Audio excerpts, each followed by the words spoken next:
The management of this theater thanks you for your patronage. The moment our fellow geeks, dweebs, nerds, and other unfortunates have been fervently waiting for has finally arrived. It's time for TMI, Confessionals of the Nerd Kind. And now, your hosts, Jeff Nerfherder Chandler, Jim Kaiju Baker, and Christina Yojimbo Henry. You can continue.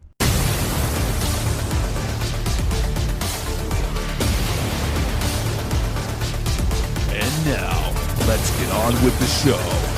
Here is TMI. Should we get into this? Yeah, let's do it. We're here. We might as well. We might as well talk about it. Welcome, everybody. Welcome. We got a big new movie. Well, it's not so new anymore. Let's say it's not so new but we're anymore. back in a blockbuster territory talking about new movies. We are finally covering Wonder Woman 84 this week. And I've been waiting for so long for this movie. I think the release date changed 9 times. And if anybody's a regular listener of this show, they probably were sick to death of us talking about Wonder Woman 84, just about it going to HBO Max week after week after week. Now it's finally cleared that service and everybody can watch it.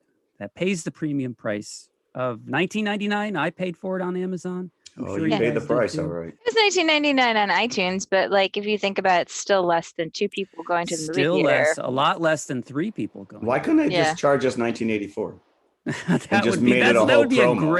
That would be a great promotional tool. Missed opportunity. And along with Wonder Woman 84, we are covering Superman 2 from 1980, 1981, depending on what country you're from.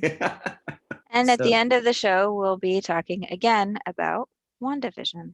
Yes, we're up to episode 8 of WandaVision. I am going to miss talking about this show. I am too. But then again, in another week after WandaVision's done, Falcon and Winter Soldier starts. Are we going to devote time to that? We don't know. We have to. If we like it, sure.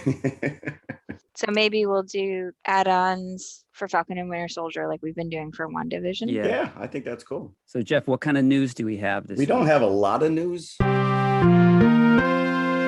I don't know if anyone can tell. I'm sequestered away in a secret bunker up here in the Adirondacks. So I've been offline, but I did find a couple of news items. One which I find very interesting, which is Mr. George Lucas has been pulled out of retirement, and he is going to be writing 2 episodes of the new Andor TV series. Okay, interesting. It is an interesting choice because you would think that he would be better serviced at writing for the Kenobi.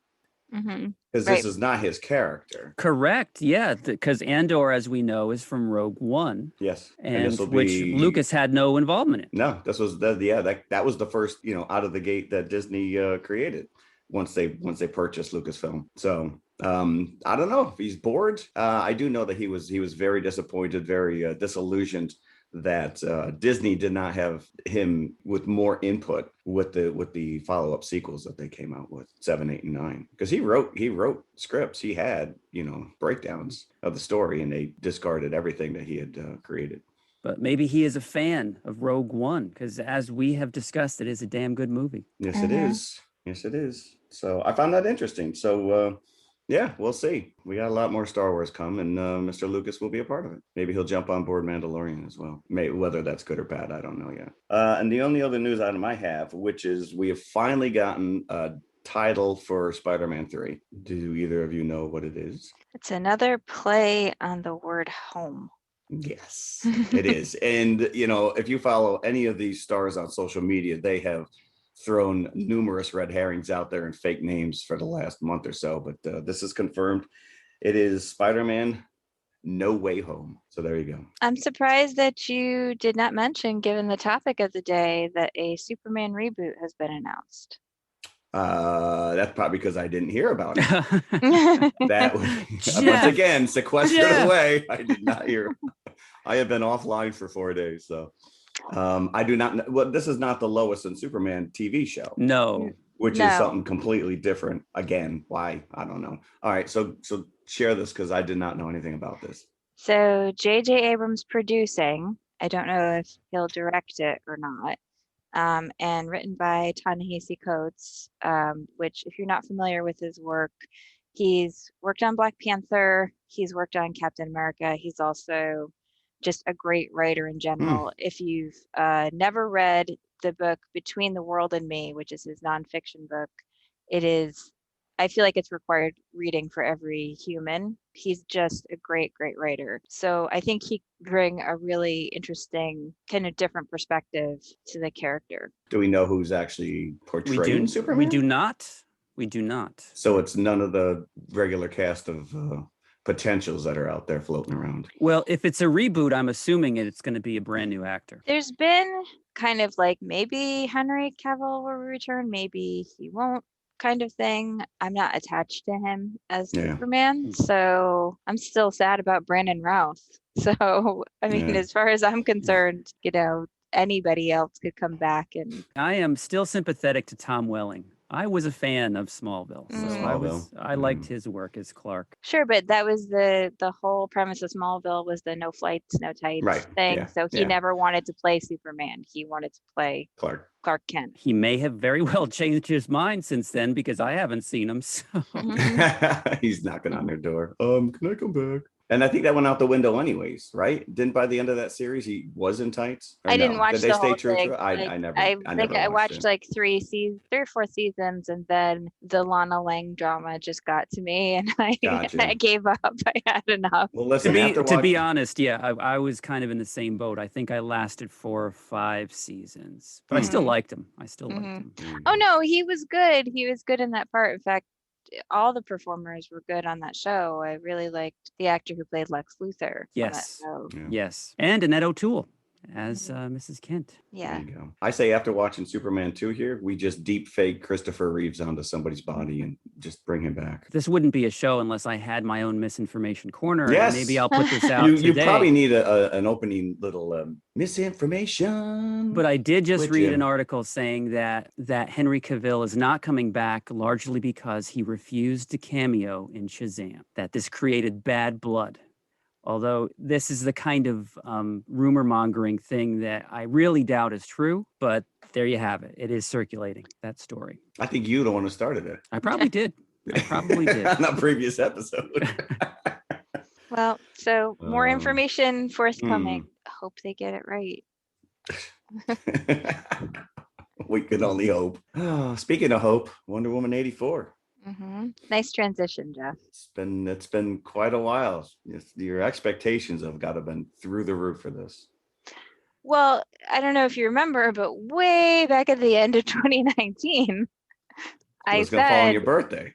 Right? It was supposed to, like, the initial release was not going to be on my birthday. Then the moved release was supposed to be on my birthday. But I had said that Wonder Woman 84 was one of my most anticipated films of 2020. And I have to say, it was one of the best trailers of 2019. Usually I do not watch a trailer, but I'm not as invested in the DC cinematic universe as I am in the Marvel. So whenever a DC trailer comes up, I'm like, okay, I'll watch it. It's not going to spoil anything, or it's not going to keep me up at night that I know this. And I have to say that I was very excited to see Wonder Woman 84 based on that trailer alone. I have to say I was the opposite. Really? Very low expectations for it. I did not like the idea of them bringing Steve back at all. You see, well, I like the fact that they didn't explain how. So I was like, okay, convince me once I see the movie how this is done.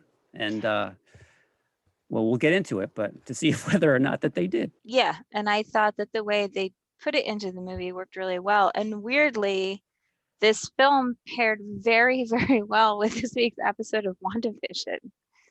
I think it also paired well with Superman too. So I think it all kind of blends. They were both highly anticipated sequels. And I think sometimes like that anticipation can work against it, like in the public mind. And also like Wonder Woman 84 unfairly bore the burden of 2020 the same way that Tenet did, because so many films got pushed back and rescheduled and just, not released at all. Mm-hmm. So I think people were just sort of out of their minds, like wanting to watch something, and like their expectations were in a place that were not realistic. But that said, I loved this movie. Putting my cards on the table, I thought it was great. Awesome. I thought like the opening sequence, not just the on Themyscira, but the scene where she takes down the thieves in the mall, I mall. thought was just exhilarating. Yeah, just from the start, I was really invested, because something that they've done, I think, really well in the films is sort of lean into this idea of Wonder Woman as more than just someone who's super strong and can punch other people into submission. They've really sort of leaned into like her compassion and her humanity and the other qualities that make her heroic, beyond sort of traditional physical qualities. I've seen the film twice now, as Mhm. Jeff, correct? Mm-hmm. And I actually enjoyed it more the second viewing time. than I did the first, because I think that kind of solidified some of the questions I had, because I'm looking for the answers now Mhm. on the second viewing. And it was mostly around the character of Maxwell Lord and the Wish Stone Mhm. and what the motivation was and how that works. The answers to the questions were there in the beginning, but I saw them more clearly with the second viewing. So it does help to see it again, if you're so inclined, if you didn't come away with the same feeling that you did from the first Wonder Woman. And again, as Christina was saying, it's kind of unfair because that movie is so good. Correct. Was so beyond anybody's expectations. Yeah, the bars were set pretty high. That for this movie, the bars were set very high. And then, bringing in the whole COVID thing, as we were just saying, added another element to it. But just to go through the plot basically really quickly, is that we're fast forward a few decades, more than a few, to the 80s. And Steve's been gone since the first film. Diana has not apparently connected with anybody else. And she's refusing. She doesn't want anybody else. And she says that many times. But the villain, there's actually, it's kind of a Spider-Man 3 syndrome where we've got more than one villain going on here. First, we have Pedro Pascal as Maxwell Lord, who is a failed oil magnate. And he's kind of like a Tony Robbins character at the same time. Gordon Gekko, if you want to like literally rip into the 80s, but he's more like a Jeremy Renner / Topher Grace love child. He was acting his ass off in this. He was. He really was. He was working overtime. And then as a more toe-to-toe villain against Wonder Woman, we have Barbara Minerva, also known as Cheetah, played by Kristen Wiig. The events of this film revolve around the Wish Stone, which is what Maxwell Lord is looking for, because he thinks if he gets his hands on this, it's going to turn his life around, because he's trying to sell oil shares that don't exist. So he's bought up this land in the hopes of finding oil, but it's not there. And he's got all these investors that he's misguided or lied to that have put money into his business that have not yielded anything. So he's about to go under, and his last hope is getting his hands on this Wish Stone, which is why we see this robbery in the mall at the beginning, which is just funny. It just seems to me that this mall jewelry store would be operating like an ancient antique black market deal outside of their back room, but they are. So that's where the Wish Stone is. And this is where I was also a little bit confused on the second viewing. Was like, did he hire these guys? And I think that he did to steal the Wish Stone. Makes its way to the museum that Diana Prince and that Barbara Minerva work at. Pedro follows it to the museum and finally gets his hands on it. So, and he wishes to become the Wish Stone. So he is the guy granting wishes. And he knows from studying this thing that when it grants a wish, it also takes something from the recipient. So that is his motivation, is that not only does he want his wish granted, but he wants to continue to take things from the people he's giving wishes to.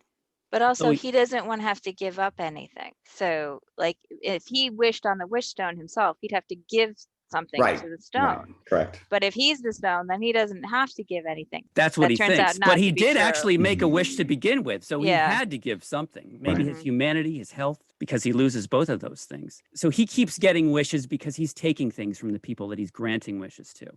And Diana is not immune to this. She wishes herself before it goes over to Pedro. to Maxwell. And Barbara also makes a wish. The whole plot revolves around this wish stone, which was nice because it's not just like disparate things coming together. Right. And Diana sort of makes the wish, you can tell she thinks it's a joke, because both her and Barbara at first think this is not a real artifact. They think it's a fake object that's not worth anything. And it turns out part of it is sort of a fake object that's not worth anything, but part of it is a real ancient mystical stone. So it's like a little, it looks almost like a little ring or a little bracelet, a little crown. And on the inside of it, once the stone is turned to dust, Diana sees that is written the language of the gods. So it turns out it is a real artifact and that it's really dangerous. And Barbara does a bunch of research to find out that this item has reappeared throughout history. And every time it appears, the civilization that held it ends up collapsing. So this is not a good thing. You know, when Diana makes this wish, she doesn't really think Steve will come back. She's just like, you know, just sort of a funny little like thing, like, oh yeah, if I could, I know what I would wish for if I wished. She actually doesn't say her wish. Yeah, out she loud. doesn't voice it. She doesn't voice it, which is kind of strange because Maxwell Lord needs to hear it. So there's different levels of, okay, how does this thing work? But you got to kind of push that aside. But later, Barbara holds it. And again, you can tell it's sort of a just talking out loud thing. She doesn't really believe in the power of the stone. You know, she just thinks, oh, I wish I could be like Diana. Right. Because Barbara Minerva is one of those people who like really wants to make a connection with other people, but everyone else sort of forgets 5 seconds after they meet. Like her boss, the person who hired her, doesn't recognize her. Yeah. When she sees her. And I think they have a lot going on in this movie, so they can't spend a ton of time on stuff, but I think Kristen Wiig does such a good job of really conveying that feeling of being invisible, you know, and of feeling like you're trying to reach out to people and you're trying to make a connection and everyone is just brushing you aside. Yeah, I thought she did. I was not thrilled with that casting. I'm not a big fan of hers, but I thought she did a really good job with this character up until the end. And then it just... The other thing that I like too is that she does make a real connection with Diana, because like Diana initially, you can tell just sort of, you know, she helps her pick up her papers. I was going to say, she treats her like a human being. Right. So that immediately she's drawn to her. First, Barbara asks her to lunch, and you can tell Diana's kind of like, no, that's okay. But then later, she sort of talks to her a little more and sort of sees the way she's treated by other people. She invites her to dinner, and then she really likes her. And I think that comes through, you know, that they make this connection, and it's nice that there is this friendship that's evolving. One thing I would have liked to have seen, I think, at the end of the film would have been some kind of resolution to that relationship, which you don't get. Yeah, it goes nowhere. Yeah, it was a lot of buildup. I also thought that if you ever watch Batman Returns, I mean, her rise to this character is equal to what Selena Kyle becoming Catwoman, minus the wish. But you know, it's funny you mentioned they didn't have time. This thing's 2.5 hours long. You know, last week we laughed about that Harry and the Hendersons, which was an 80-minute movie, could have had some fat trimmed out of it. There's a lot of fat in this movie. See, but I didn't think that. So I thought, because there's really only, unlike most superhero films, which actually make me tired with the number of action sequences they have, there's not that many action sequences in this. No, there's not. There's not a lot of like, you know, the focus is on the characters. The focus is on those relationships, and the focus is on like establishing Max Lord and his relationship with his son, which ends up being key to like everything he does. Establishing Barbara Minerva, and then of course establishing like Diana's loneliness and her grief. This is where I think it ties in really well with WandaVision, because really this movie is about Diana getting over Steve. That is what the purpose of this is, you know, for her to finally let that go. Now, before we get into the Wish Stone and everything else, I want to go back to the beginning where we see, and Christina mentioned it already, the Olympiad Games that take place on Themyscira at the beginning of the movie. So you get a flashback of Diana's girlhood there on the island. I just had to think that this is probably the most boring game to watch when you're in the actual arena, because 80% of it takes place outside. Right. They didn't have TV cameras. So what they really needed was Howard Cosell. Like, ladies, ladies, ladies, you are missing some incredible action. Diana just slid down. Now she's in control. It's happening about 10 miles away, but believe me. So that's what they needed. But I thought it was very exhilarating at the same time. And I liked going back to the island because that was a key point of what made the first movie so special. So to talk about the mechanism of Steve returning, so it turns out, of course, Steve doesn't really return. His soul goes into someone else's body. And as soon as this happened, both me and my husband were like, this has tears written all over it because it's not sustainable, Yeah, and this was, if I had a problem with the movie, it was this. I have a huge problem with. Does this guy know that is he aware? Because and where is he? Where is he? Like, this guy just shows up and he's got Steve's essence in him, and she just buys a hook, line, and sinker. I mean, they have a relationship. Is this guy not he's not consensual? That's what was bugging me, is that where is this guy that they did the body swap, if it is a swap, or is Steve just kind of like an Evil Dead situation where he's pushed the soul aside, now he's in control, and Diana is sleeping with the guy. So so there is a weird, is it consensual, is it not, question going on here that would be, I think, more pronounced if it were reversed. Oh yeah, we'd be having a very different conversation right now. I thought that was really weird. And the whole fish out of water story, with him and the goofy, I don't know, to me, this was a mess. I did not like it at all. I was very disappointed with it. I enjoyed all the stuff where I'm glad. where he was like in the 80s, because it's the flip of what happens with their original relationship, where she came from the island and she had not seen the world, and he was introducing all this stuff to her, and now she's the leader. She gets to show him all this stuff, and like his profound delight in sort of modern aviation technology. Love Chris Pine. He sells it. He definitely sells it. And I get it. And this has nothing to do with the movie itself, but just the trailer ruins a lot of this stuff, which should come as a little bit of a surprise, or at least as the story unfolds. But we see right up front in all the movie posters, you see the golden armor, Steve comes back, you see her flying. This whole story sets up the idea that he's teaching her how to fly, but she kind of does it at the end of the first movie when she's fighting Ares. I mean, she was already at that point. So that to me was and then they went out of their way. His little speech when they're in the plane, like, you have to replay that for me so I understand when she's lassoing the clouds and flying. I thought that was a little like too on the nose. It's like, come on. Now, I do think that Chris Pine needed to be in this movie. That's the crux of this is Diana. Yeah, I don't think I would have liked it if but I would have liked it if it was in a different fashion, if it wasn't in the whole weird body swap thing, because the Wish Stone can do anything, right? So maybe I don't need to know that, okay, in order for this to be practical, he's inhabiting somebody else's body. But I would have bought it just as much if he was just there. And then maybe he explodes into dust once she renounces her wish. The invisible jet was also ruined in the trailer. Was it? Did I? Well, yes, because they do show the scene where, let's evade radar by flying through these giant exploding projectiles, because it looks cool. And the scene where they're in the cockpit. I missed that in the trailer, and I'm glad I did. They show it, but they don't explain in the trailer that it's invisible. Like, you don't necessarily get that sense, but. Yeah.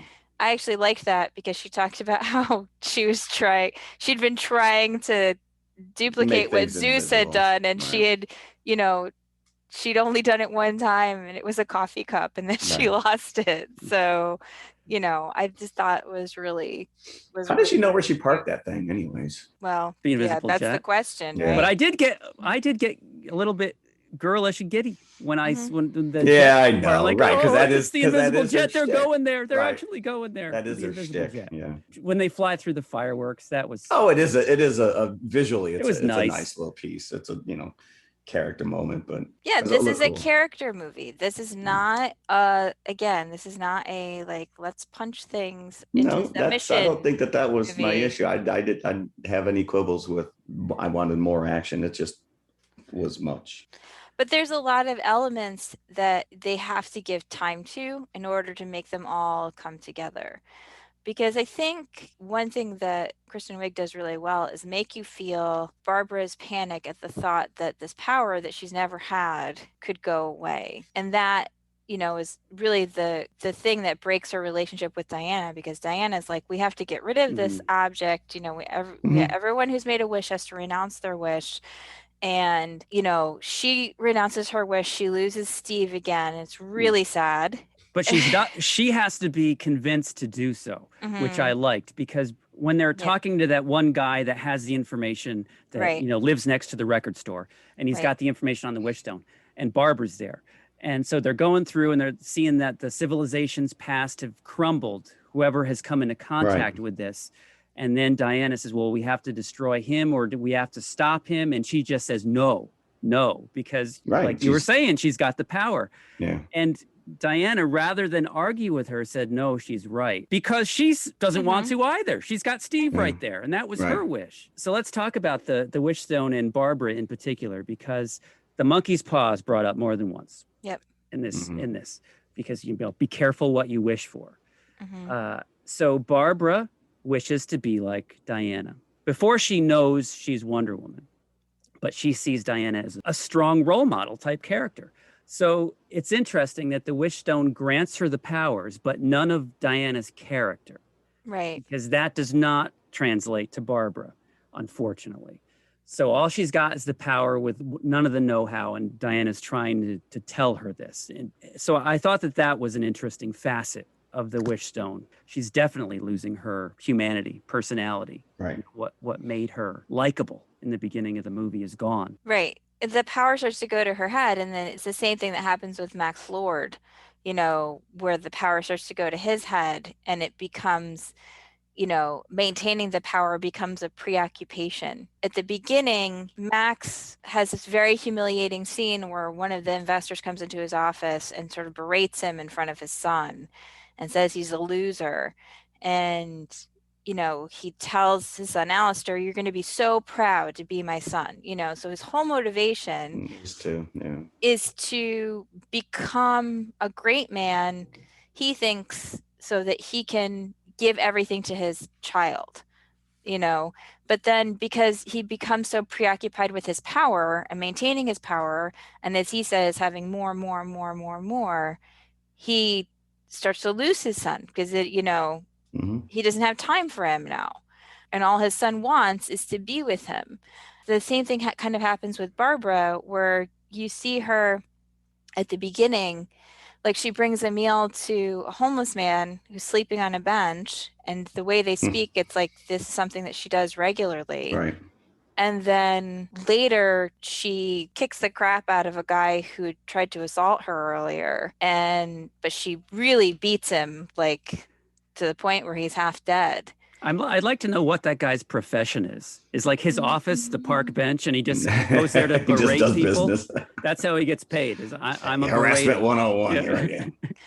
But the same homeless man who she had, obviously, like I said, had a friendship with, comes running up and is like, what did you do? And she's like, just stay away from me, like stay out of my business.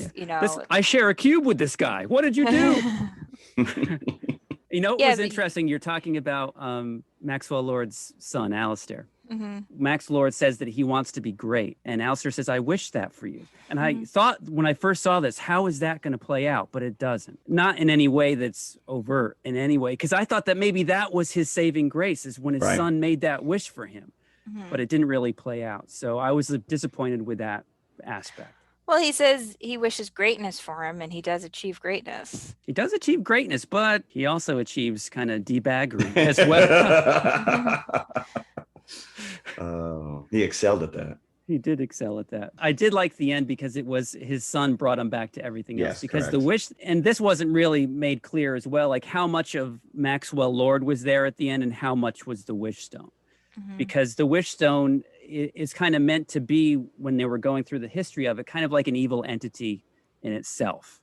So you can almost look at Maxwell Lord as being possessed, not thinking about, well, if he's granting this wish to the president and this wish to whoever's in Russia, that yes, it's going to cause World War III, and there will be no world left for him to kind of rule over. So his son does save him because he brings him back to reality. So when Diana was talking about the little flashback with Asteria, I literally said, Those are Linda Carter's eyes.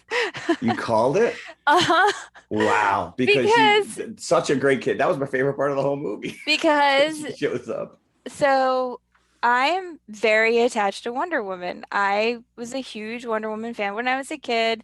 There's a picture of me at like my 8th birthday wearing a Linda Carter iron-on shirt, like as Wonder Woman, and Yeah, I had the same one.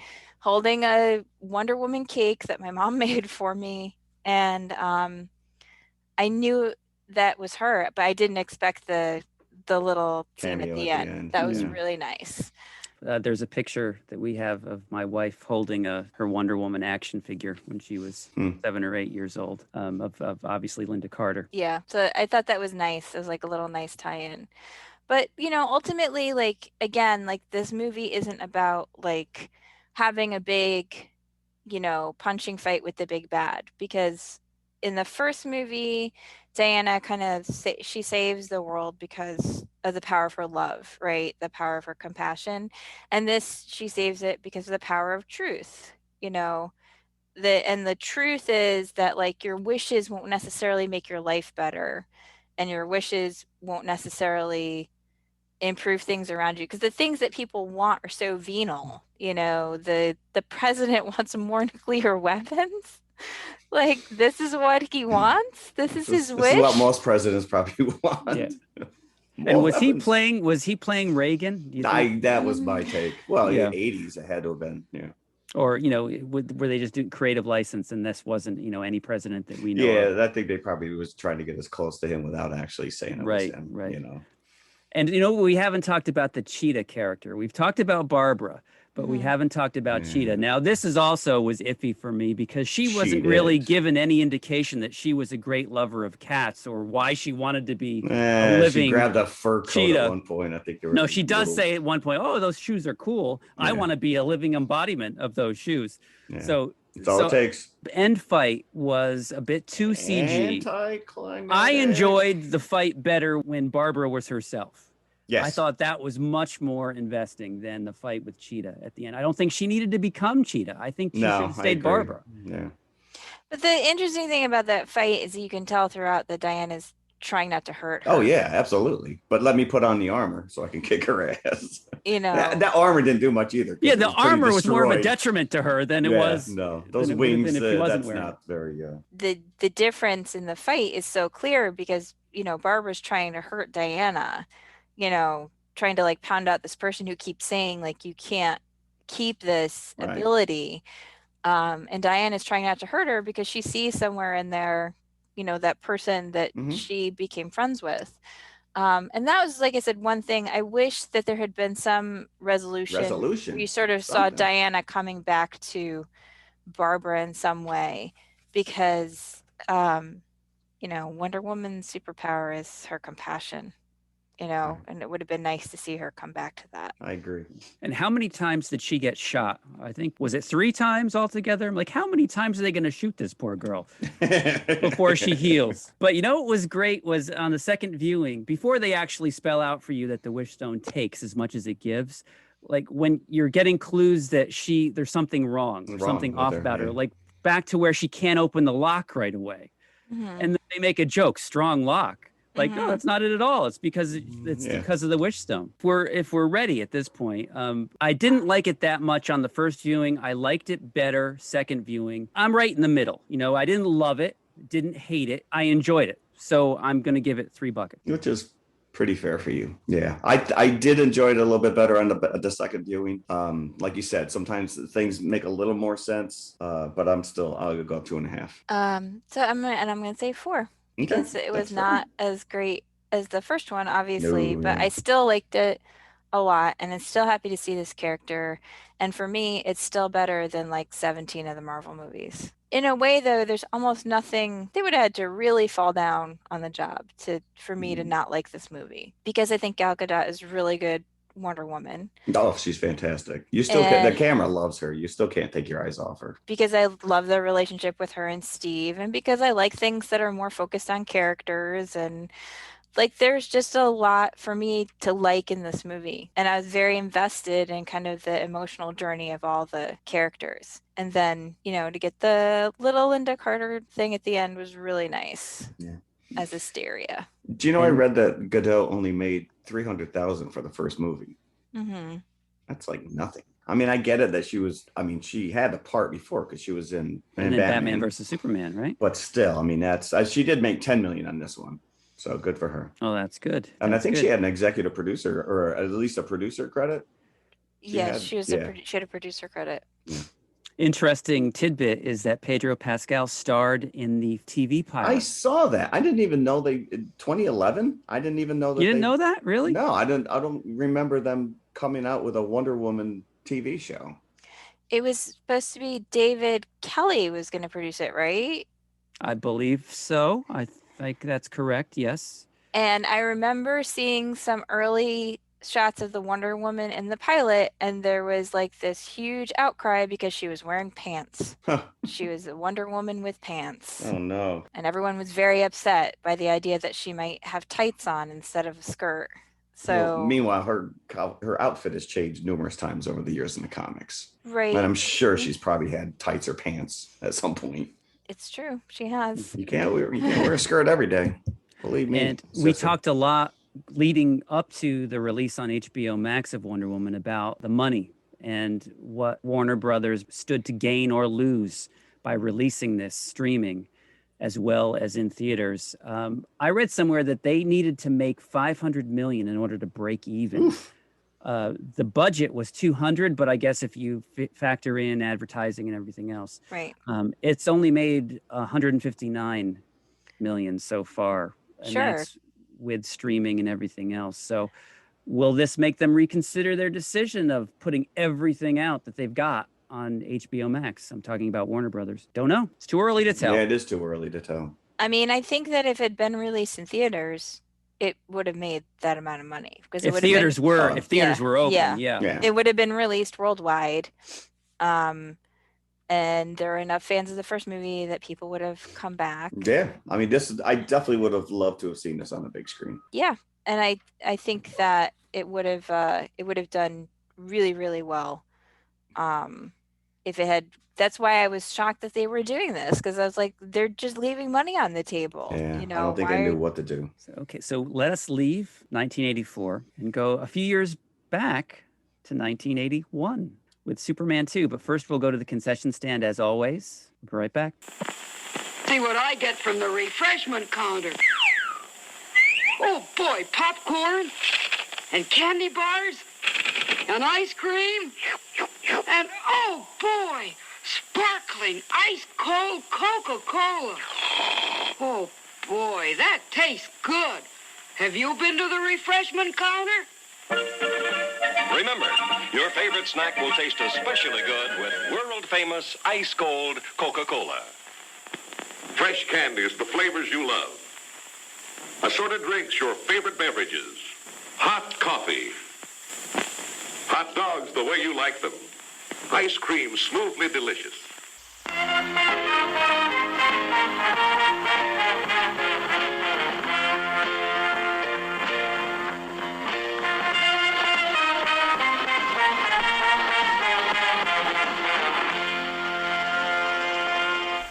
Okay, we are back, and we are here talking about Superman 2. For me, this was a watershed movie. It's right up there in my pillars of cinema as a kid, just going to the theater and being blown away. By the time Superman 2 came out in the US in June of 1981, I was at my, I think, peak movie-going age as a kid, and I was just eating it all up. And this was the same summer that Raiders came out.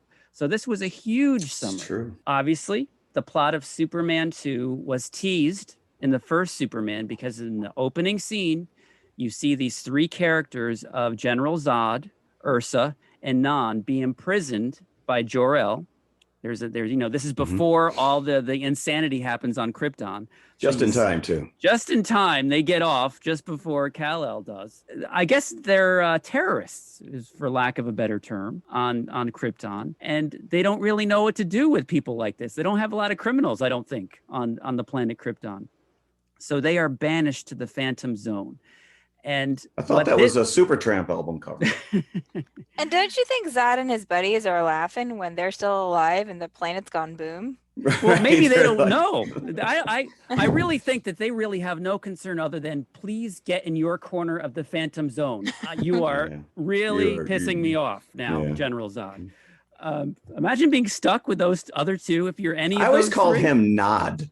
I didn't realize his name was Non. You know why I know this? Why? Because of the subtitles. There That's you go. why. Yes. Well, I did pick up on that. But so going into Superman 2, you had that taste that those three guys were out there, right? You know, Krypton has exploded, but you've got three with the potential of being three Supermen out there. And you were paid off with that with Superman 2. And it delivered the battle that you wanted to see that you didn't really see in Superman 1. As great a movie as that was, Lex Luthor is not a physical match for Superman. He needed that kryptonite in order to level the playing field.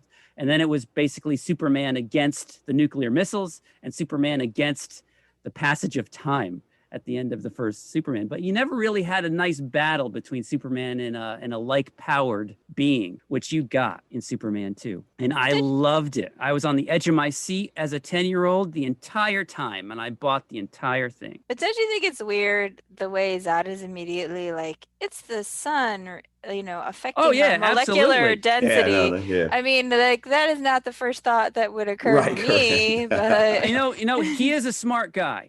But that is not something that would even occur to the smartest of people. But again, this is a comic book movie, and there's a lot of stuff that you got to push aside in order to enjoy it. But that is stretching it. On this viewing especially, we have left the dual sun galaxy of Krypton. We are on a single sun now. It is apparent to me that this is why. That this is why I suddenly have powers.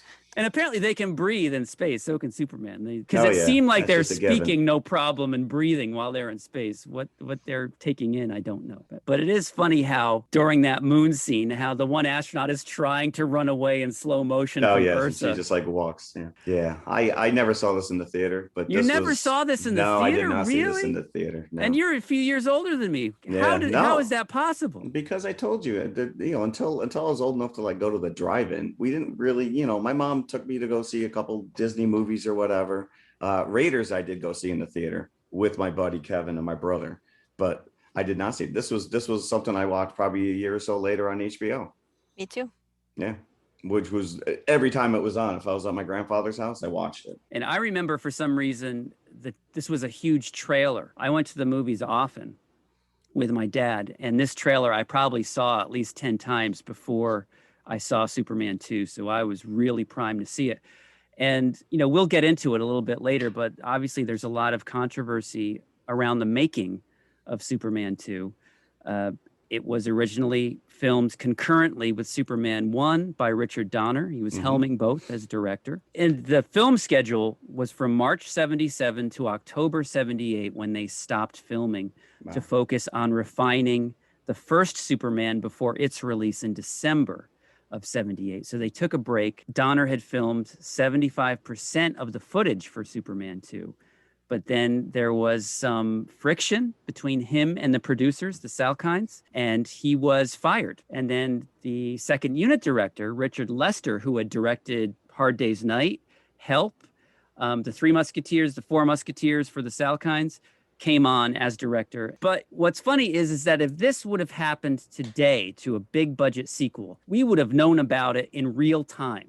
That these changes were happening. I had no idea, oblivious. And I'm sure most of the greater movie-going audience was oblivious to these changes as well. So I don't think this had any bearing into audience's perception of Superman 2, where today people would be looking for flaws or looking for, okay, where's the Donner footage and where's the Lester footage? Now that we know the story, you watch this, you can't help but do that. But then we had no idea. I don't think anybody had any idea what the backstory was. No, I actually watched both versions back to back.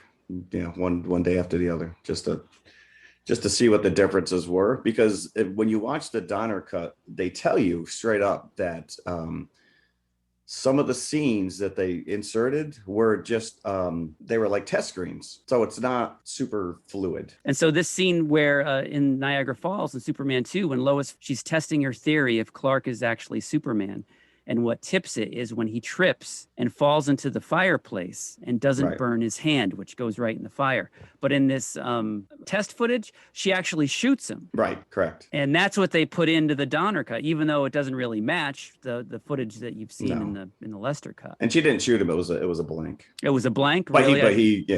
but like all Hackman stuff was filmed with Donner. So any additional stuff that Lester wanted to put in there, they used stand-ins and voice impersonators. Which is crazy. It Which is crazy. nuts. I am so glad I did not know this for all these years until now. Yeah, there's some big differences, but I don't know if you could definitely say one is superior over the other. I mean, but let's. You were talking about Wonder Woman being a mess. To me, this is a mess. Well, that's why, because you had two different directors. You're watching it and you're going like, why is this happening again? And there's so many scenes where like the gag where the three of them are blowing everybody in the street. It's like, how long is this going to go on?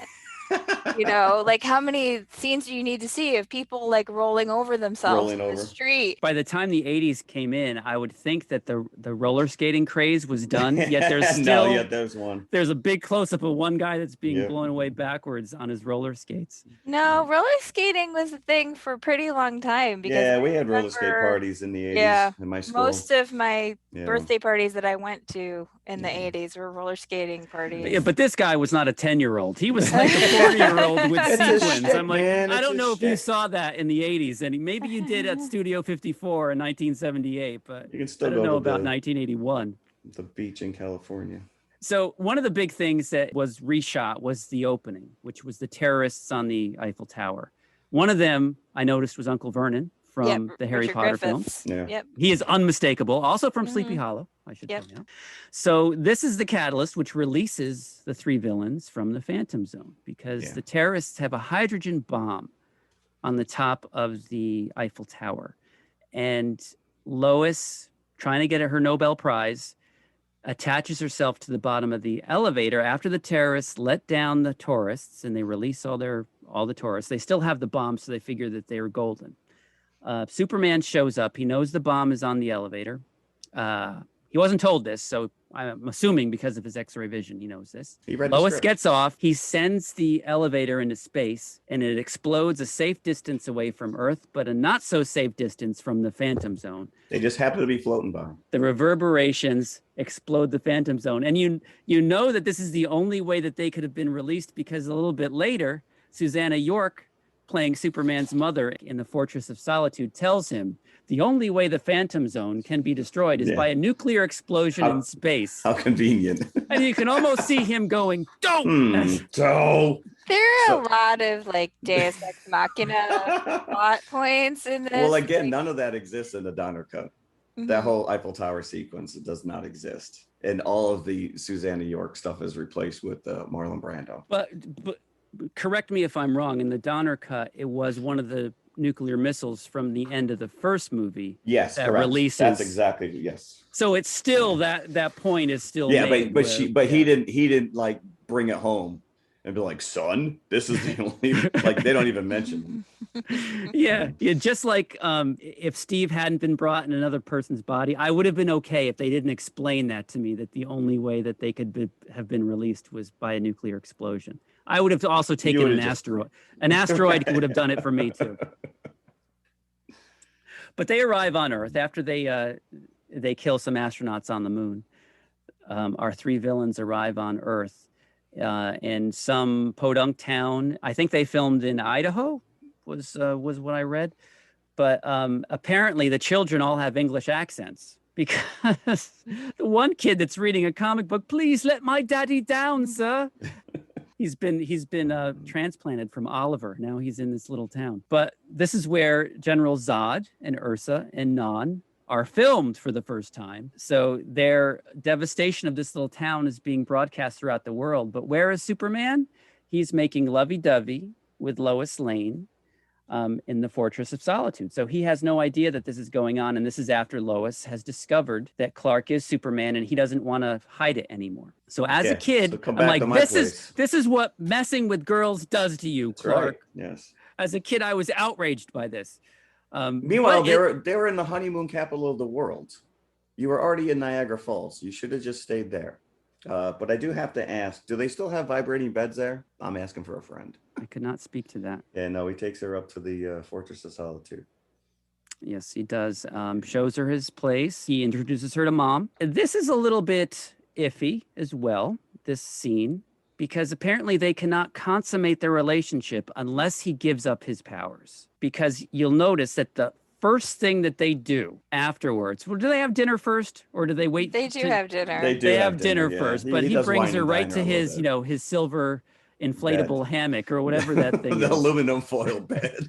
As General Zod and the other two are creating havoc. Now, this may be what created my trauma for watching people get victimized on screen is the bully scene when they go to the diner looking for a hot dog. Yeah. And the trucker comes in and just beats Clark to a pulp and until he's, bleeding from the nose and mouth, and he sees his own blood for the first time. But this is where Clark he's just been beaten up by this guy who's insulted Lois in this diner. And this is where he sees for the first time that Zod is in the White House and has to go back and figure out a way to get his powers back. Even though his mother has said there's no way back. It's impossible. It's forever.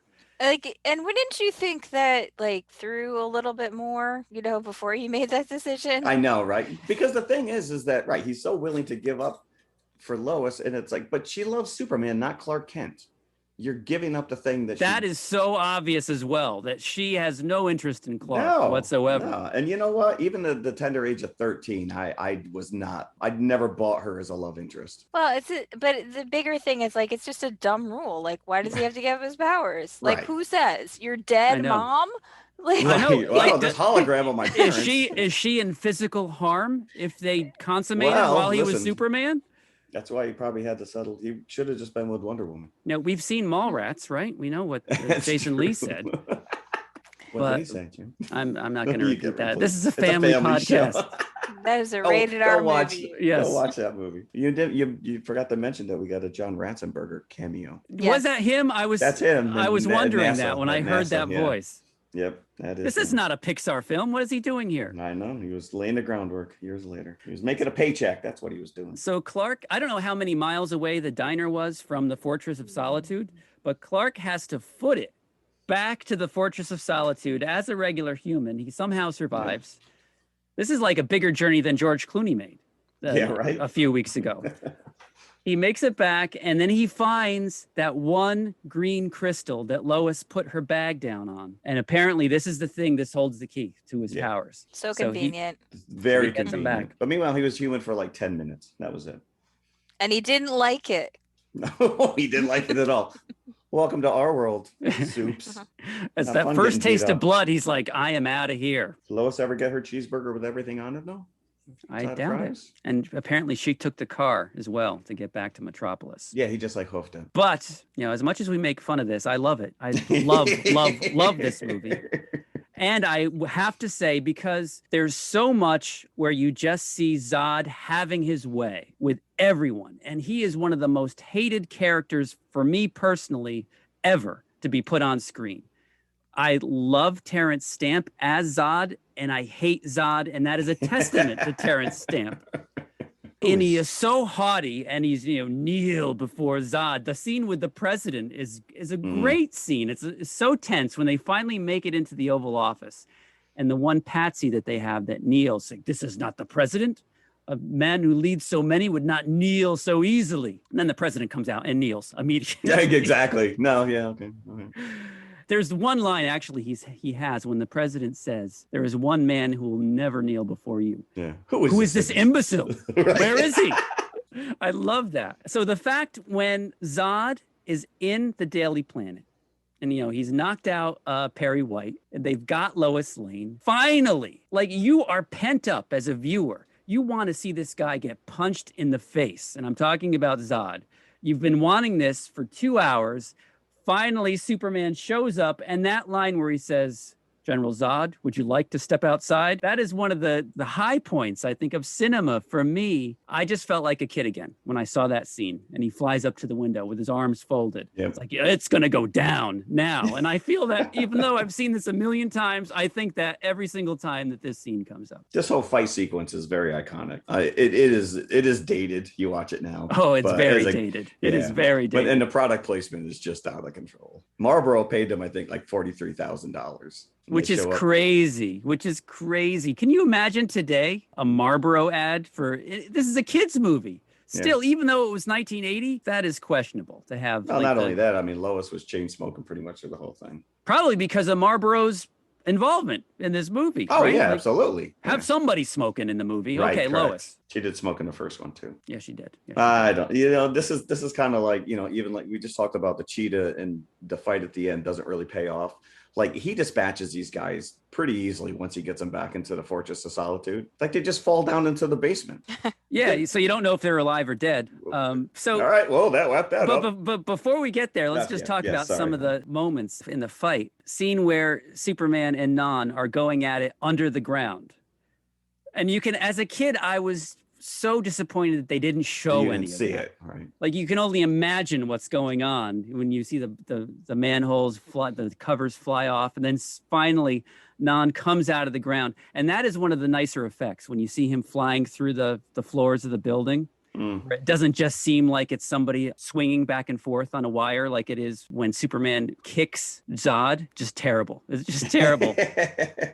And he flies into the Coke sign. And these people, that's New Yorkers for you. Just standing around. Is that what where you going, Superman? Oh, he's running away. Shut up. I mean, you would think it would be obvious he was trying to lead them away. Correct. At least get them right. From like resident the people, like who were, having debris fall on them and stuff like that. And actually that's one of the things that frustrates me is like that he doesn't actually leave Metropolis sooner. Sooner? Yes. Immediately led them away from Metropolis as soon as he showed up at the Daily Planet. Yeah. Like, why would you have it out in the street? Why wouldn't you go at least over the water? Because it looked cool. Which is right there.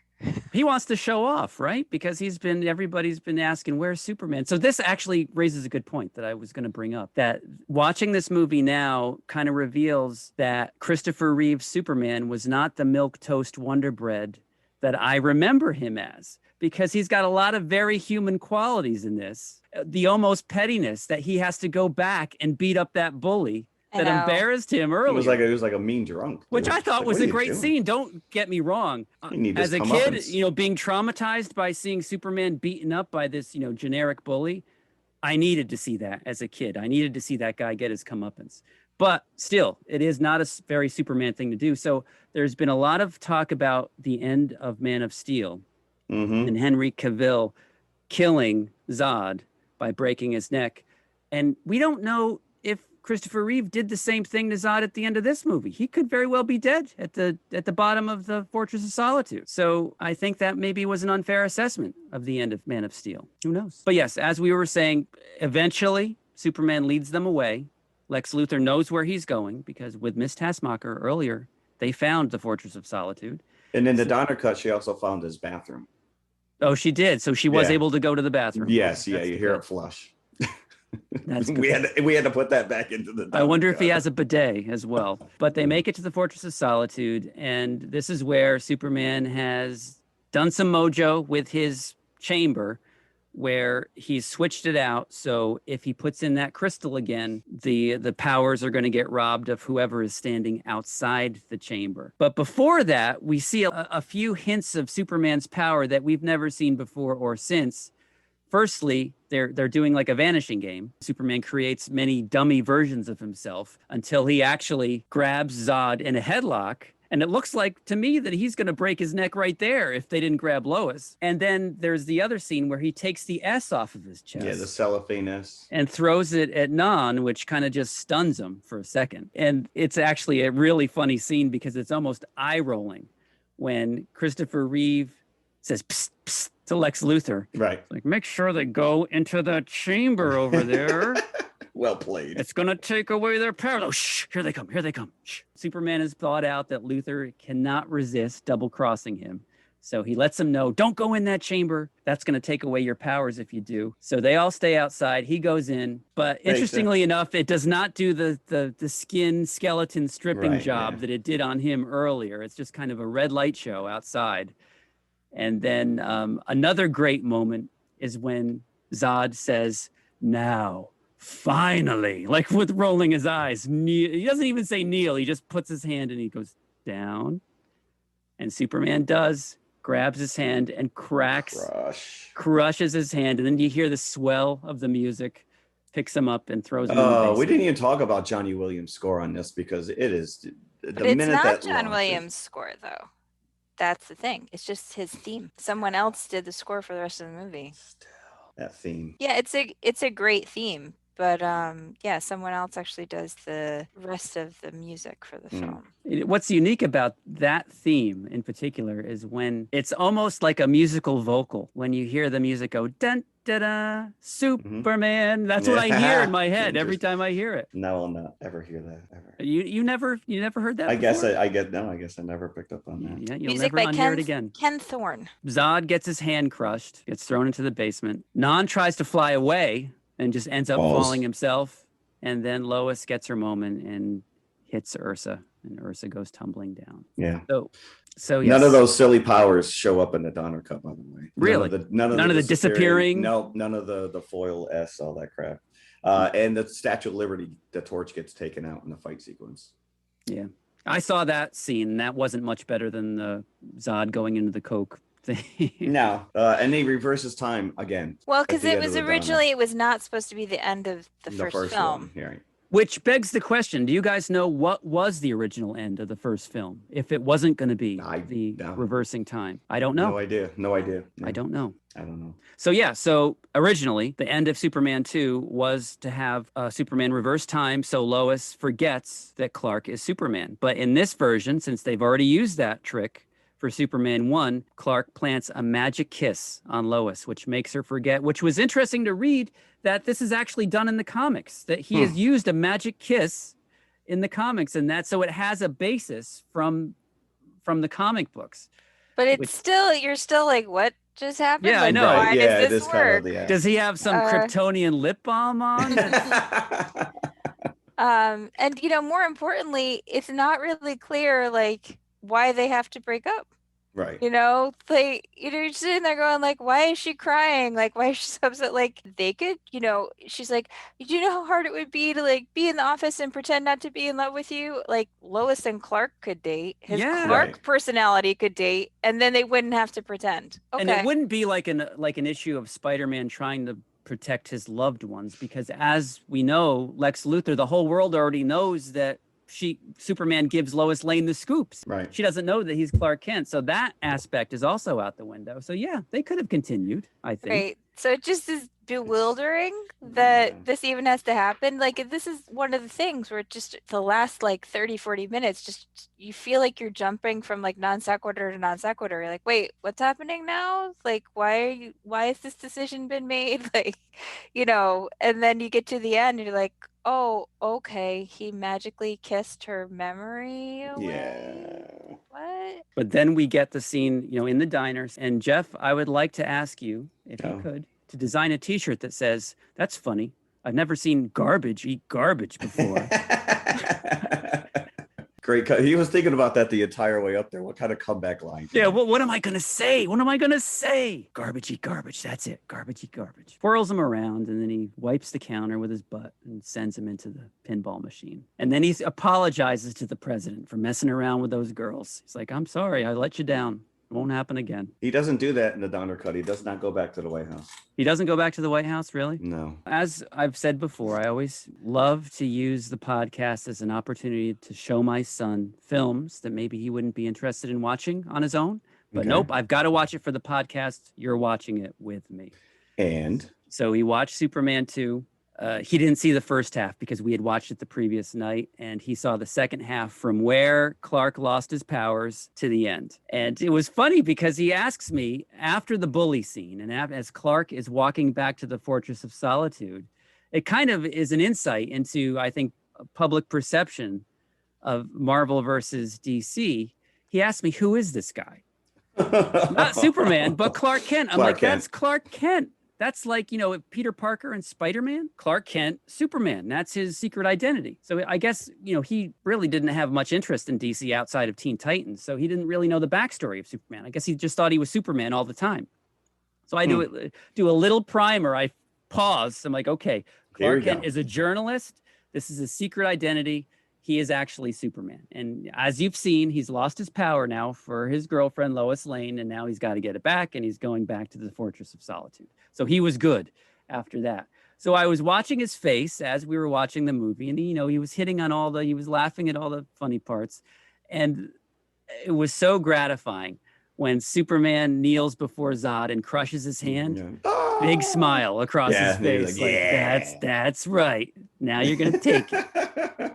So it was fun. Man. It was fun watching it with him. Very cool. Yeah. So he never watched the Superman animated series then? Nope. No. Oh, okay. He has not. So maybe he'll have an interest now, because when the credits roll, the first thing that you see is coming soon, Superman 3. And he asks me, when did that come out? I'm like, don't. Well, that's the thing. Let's not talk about when Superman says, 3. I won't let you down again, I'm like, so we're not counting 3 and 4 because those were big letdowns. Because when I first saw this, right, and you see coming soon Superman 3, my first thought is that you don't see what happens to the 3 of them. I thought that they were coming back for Superman 3.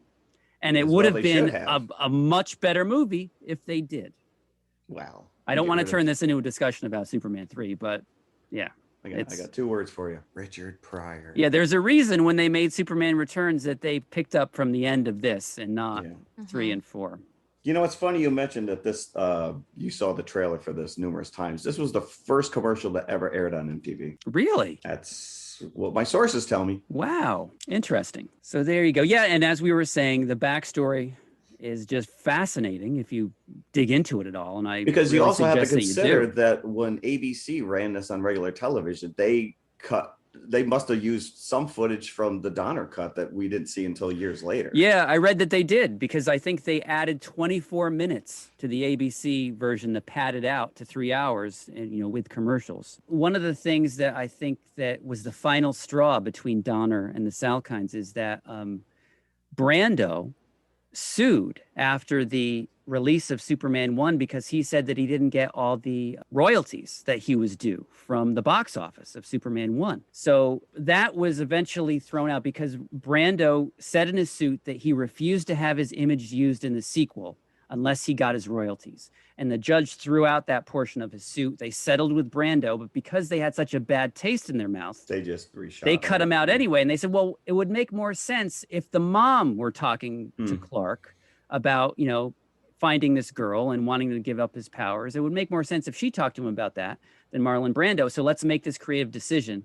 And Donner was incensed by this. So that was kind of the last straw between him and the producers. And then he finally was fired. Lester came on. The interesting thing about the Brando stuff, when you watch it, like Clark is having full on conversations with him where, like he's in the room. He's not a recording. Yeah, like he's interacting with Clark. Correct. Yeah, he's answering them, and it's like, wait. The same thing happens with Luthor, right? When he say, "Oh, I must have asked the right question." She's answering me here. What's going on, Mr. Luthor? Mr. Luthor. We haven't really talked about Gene Hackman. He's probably threatened with death like 10 times in this movie, and every time, kill me, Lex Luthor, the greatest criminal mind. Actually, my favorite line was when him and Otis were in jail, and he just leans into the guy. He goes, "I want my Liberace records back tonight." At least Ned Beatty is in this a little bit. I know. As He gets left behind, though. Did you feel bad for him? They're just like, screw him. Leave him there. Mr. Luthor. There is an extra scene of Otis in the Donner cut where he's spreading a rumor that one of the inmates, Slasher Fogelstein, is a bedwetter. Pass it on. And then he pulls down the sheet, and it's the guy. It's Fogelstein. On the other side of the sheet. Yeah, it was a funny little joke. But otherwise, he doesn't get much to work with. Superman 2. I would give this probably, this is very big in my book. I'm not going to give it 5 buckets, but I'll probably say 4.5. I admit that it's loony, it's dumb, it's eye rolling, it's And that's why you love groan-worthy, it. but I love it nonetheless. Yeah. I love it nonetheless. It doesn't, it is this viewing. I watched it on Amazon Prime and it was grainy as all get out. It was not a clean. You guys are not print. going to want to hear this, but I You watched have. it on HBO Max. It was really nice. Was it? Really good. Yeah. Interesting. I'll give it 3.5 just because, it was one of those movies that every time it was on, I had to watch it. And it does have its moments. Not many, but it does. So, yeah, I think Christopher Reeve is very good, especially as Clark, which nobody ever really wants to talk about. But he had modeled his performance after Cary Grant. And I really see like bringing up baby era Cary Grant in this film.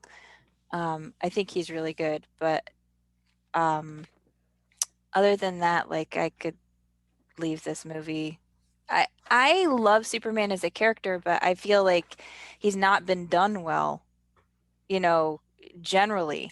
So like for me, Superman and Superman Returns are the only 2 films that I like. And I love the Superman animated series. So this movie gets like a 2.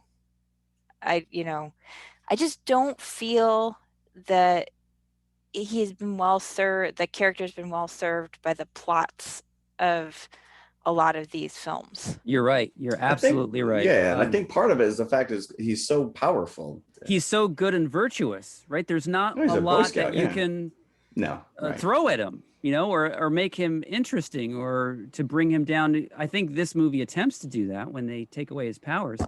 What's interesting as well is that I was a little disappointed hearing this line of dialogue with this viewing when he and Lois sit down to have their meal before he takes his powers away. He refers to Clark as somebody else. That's not me.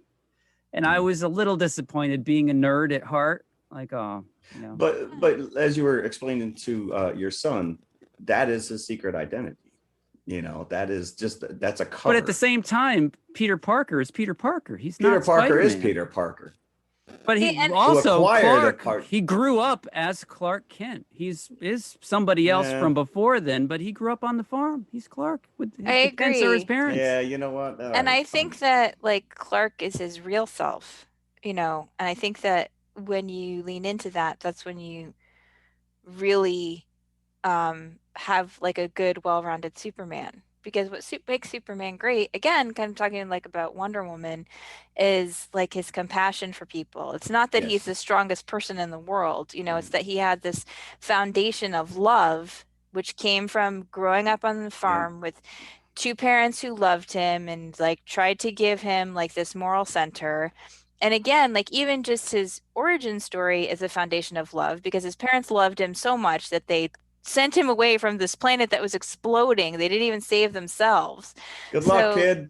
Like you have to, I think that the mistake that's made a lot of times in the films is that you're sort of emphasizing the fact that he's powerful instead of the fact that he's human. He's actually more human than most humans. And, there's a very rich vein of over 100 years of comics that they could draw from instead of writing crap scripts. That's where it gets frustrating. It's like, look, there's stuff there you can draw on. You can write great scripts from existing comic stories, because I just feel in general this character hasn't been done well. But because I'm such a cartoon nerd, go and watch Superman the animated series, because that's well to me been like the best depiction of this character on screen. So is it time? It's time. Can we talk? We can. WandaVision. WandaVision. I'm surprised you didn't bring up the Star Wars alum that show up in Superman 2, including Lobot. That was Lobot, the first guy John that Hollis, comes John up Hollis. in the hologram. I believe that is him. Yeah, I know he's in it, but Lobot. There you go. So, all right, let's go. WandaVision. Previously on is the name of this episode. Yes, and that's exactly what happens. We get a lot of backstory. So maybe we were barking up the wrong tree with this episode. Maybe there isn't some other figure that's controlling things, because we don't really get any hint that there is, other than Agatha here. But it's also not really clear that it's Agatha either, because she keeps asking Wanda, how did you do this? How did you do this? Yes. Yeah, she's still, Oh, wait, let's get into it. So the beginning of the episode, we see a little bit of Agatha's backstory. They are establishing her as an evil character, where it's not so much the case in the comics. Flashback to Salem, 1693. Mm-hmm. She is... her own coven attempts to kill her. Now, and I wasn't really sure if this was actually her mother, or they were just calling this woman, mother, because she's the head of the coven. So they attempt to kill her because she's out of control, is what the indication is given here, that she is practicing dark magic. And Agatha actually says while she's there bound that she loses control sometimes. So maybe there is somebody else behind her. So they all try to give her the whammy with the blue magic, which is completely overpowered and sucked in by Agatha's purple magic. And so she actually drains their life forces using her magic. And as soon as I saw this little 10-minute scene in the beginning of this episode, it ties directly in to what you see in the basement, because there's tendrils, there's roots of this purple magic that are coming out of the basement into the house. So it looks like she's feeding off of Wanda. It's apparent that Wanda has created this herself out of her grief, out of her anger. This is all Wanda's creation. Agatha, like an ambulance chaser, has sensed this from wherever she was and is drawn in and made herself a character, kind of posing as one of Wanda's creations when she is not at all. And she's set up shop in the basement here, and she's drawing in and she's feeding off of Wanda's power, because apparently that's what she does. What we're doing here is we're going through Wanda's backstory, because Agatha is trying to figure out how Wanda could have perpetrated all of this. So we go through the past, and we do see, and I wasn't too far off. And a few episodes ago, I kind of threw out there that maybe back in Sokovia that Wanda's family watched Nick at Night. It wasn't so much Nick at Night. Close to it. But yeah, her father sold bootleg DVDs, and he brings them home to watch before he sells them. And he has a suitcase full of complete sets of sitcoms. And one of the sitcoms that they watch, or the one that they watch while the bomb actually drops onto their apartment building, is the Dick Van Dyke Show, which is a callback to the first episode. And we get the famous scene that's already been set up where they're facing that Stark missile blinking at them for a number of days. Her and Pietro are stuck in their apartment. Their parents are killed, and they're afraid to move because of this missile. And Agatha gives the impression that Wanda was the one that caused that missile not to blow up. She used some kind of probability hacks. Yeah. So that Wanda has been in control of all these situations in her past without knowing it. And then she joins the Hydra organization out of anger, and she is asked to touch Loki's scepter, which has the Mind Stone in it. Early on, we see that Wanda and the Mind Stone graft a connection. And it's explained that the Mind Stone somehow has kickstarted or amplified Wanda's powers. So this adds a wrinkle into her relationship with Vision later on, who is powered by said Mind Stone. So she has a recurring relationship with this Infinity Stone throughout her adult life. It's a very interesting episode because it's all focused on Wanda, and they don't ever show the outside of what's going on outside Westview like they've been doing in the past few episodes. You only see Hayward in a flashback. End credit. And by the way, Hayward is a big fat liar, because Wanda did not break in. She did not steal. Well, that's Vision's interesting. body. Right. That means he would have had to fabricate that video of her breaking in and stealing the body, which never happened. Which is even worse than just lying. He's gone to the extent to convince everybody that she's dead. That she's the problem. Are we in agreement that they're laying the groundwork that she is a mutant? That she's had these abilities from the beginning? Yeah. It's definitely implying that the ability was already there, and the Mind Stone sort of brought out what was already in her. Which I love. I think that this is great because you're starting to fill in these holes. Right. But was that ever in doubt? Did they ever give the impression that Hydra gave her these powers? that was when you first see them being held prisoner, was it Ultron? I thought they were Which just taking episode? advantage of them.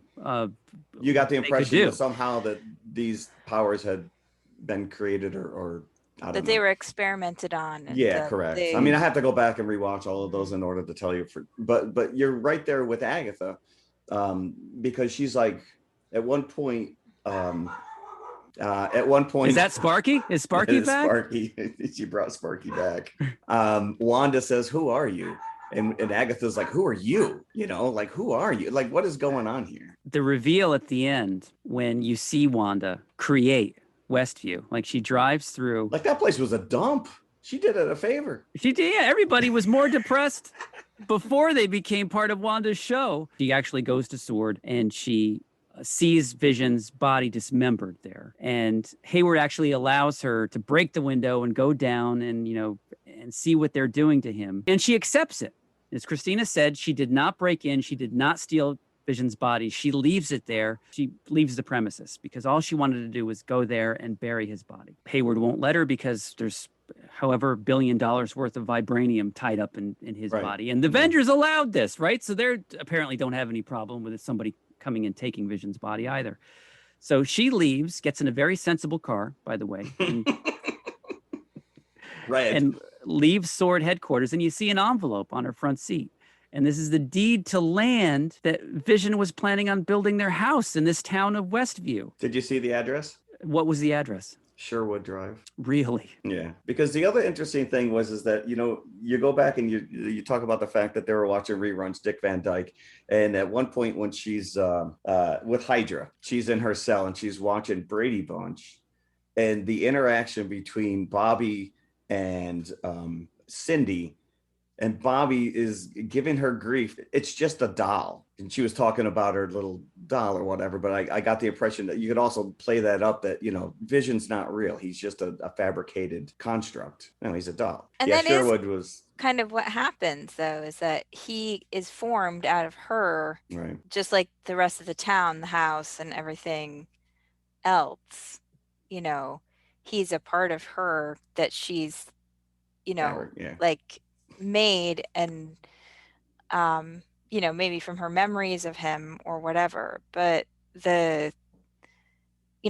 ultimately this is why I said this is a good pairing with Wonder Woman, because Wonder Woman is really about Diana like processing her grief over Steve and learning to let him go. And I think that's ultimately what this is going to be about too, is about Wanda coming to grips with all the loss that she's had, her parents and her brother and Vision, and the fact that she just felt really unmoored and that she'd lost everything that had tied her to the world, and that she just wanted to like not feel sad, and that she wanted to feel safe and happy.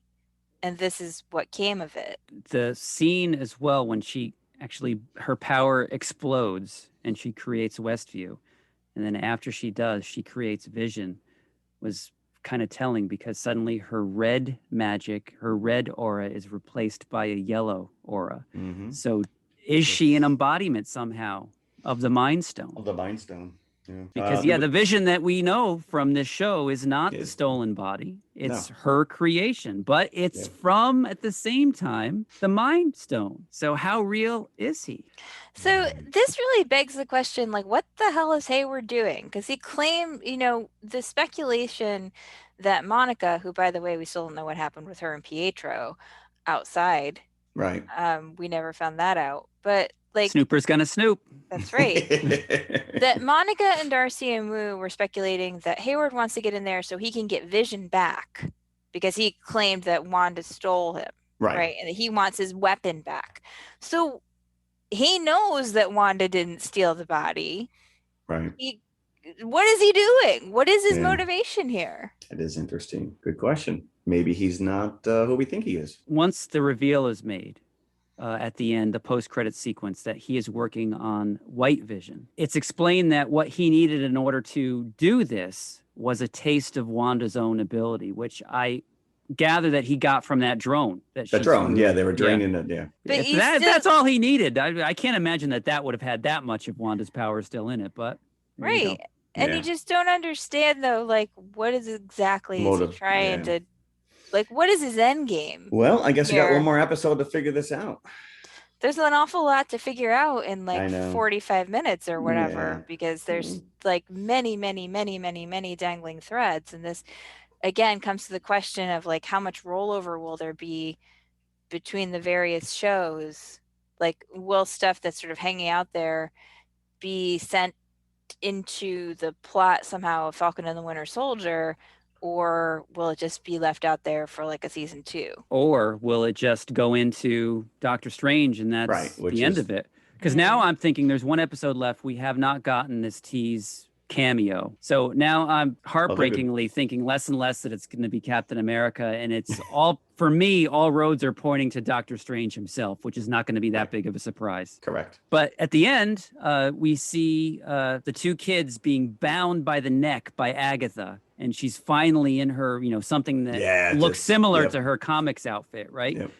Yep. And she names Wanda the Scarlet Witch for the first time. Because you're using chaos magic. Chaos magic. Chaos. That's all this is. Chaos magic. Yep. So yeah, it's been a long road, and I'm sorry to see it end next week, but I can't wait to see how they do it. And we haven't talked about Pietro, because she does say that Pietro is something made by her, but she couldn't take the Pietro that Wanda knew because he was too far away, too riddled with bullet holes. She's not He that was too good at damaged. She's not that good at necromancy. He was too damaged. So she got this guy instead. It still doesn't rule out that this is Quicksilver from the X-Men movies. It could be him, and she's just doing the mind control whammy on him. I don't think that he's a complete construction, but, I could be proved wrong. Yeah, I don't know.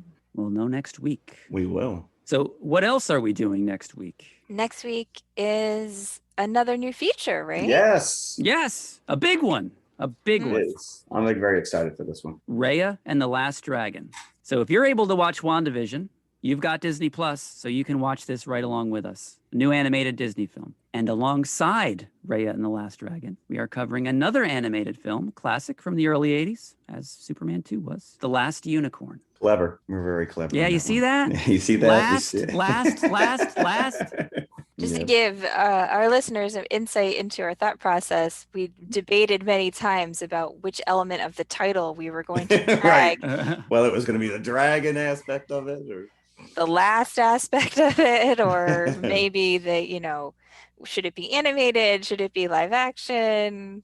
There's a lot of thought that goes into providing the show for you. The creative content. Yeah, let's just throw out some of those suggestions. I think I had Barry Gordy's The Last Dragon as a team up. I think Dragon Slayer was thrown around. Dragon Slayer, even the Dragon Heart. Dragon Heart was thrown around. But ultimately, we did settle on an animated feature to pair with an animated feature, and they both had the word last. So we got a dragon and a unicorn. Mm-hmm. Not a coincidence, people. Not a coincidence. Mm-hmm. We work hard for you. That's it. Cool. Thank you for listening as always. Yes, as always. Come back See you next week. Bye. Bye. Bye. Hello, everybody. If you liked the podcast you just heard, then please follow TMI on all of our social media outlets. First and foremost, email us at tmipodcast2018@gmail.com. That is tmipodcast2018@gmail.com. And you can follow us on Twitter at TMI_podcast2018. Stop over, say hi, give us a compliment. We'd love to hear from you. Awesome. Make sure you follow us on Instagram as well, which is also TMI_podcast2018. And of course, we are on Facebook, facebook.com/TMI Podcast 2018.